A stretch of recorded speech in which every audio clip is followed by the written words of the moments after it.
আমার মুখ খুলিয়েছে না মারিয়েছে বাবা।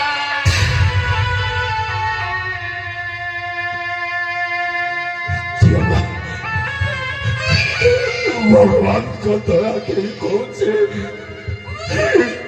লোকে করতে खोलिए छोटा भगवान का स्वरूप होता है जिससे ही भगवान का भाई वो अपूर्वर को हाथों जोड़ी देवना से क्या उन्हें दिया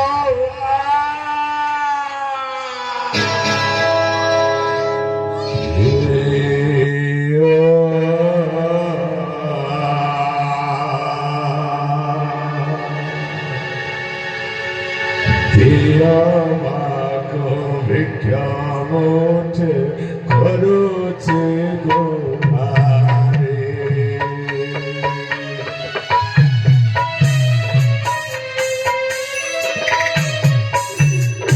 ভিক্ষা দেই কত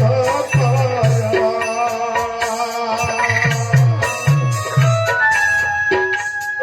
ভিক্ষা দেই কত করা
কি করিবে ভাগ্যহীনা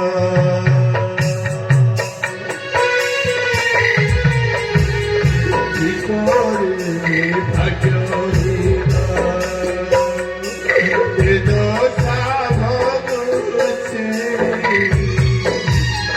এ দশা ভগুছে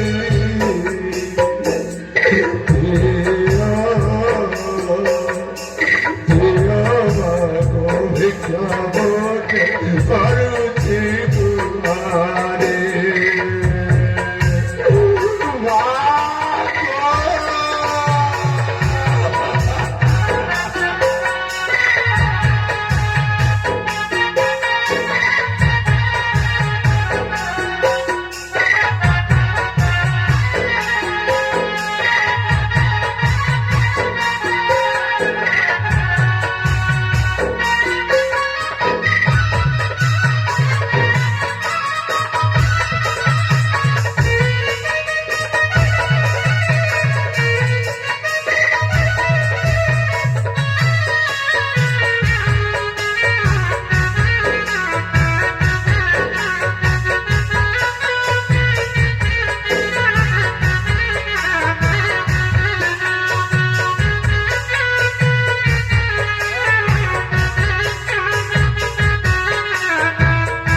ଛୁଆ ବାପା ମାନେ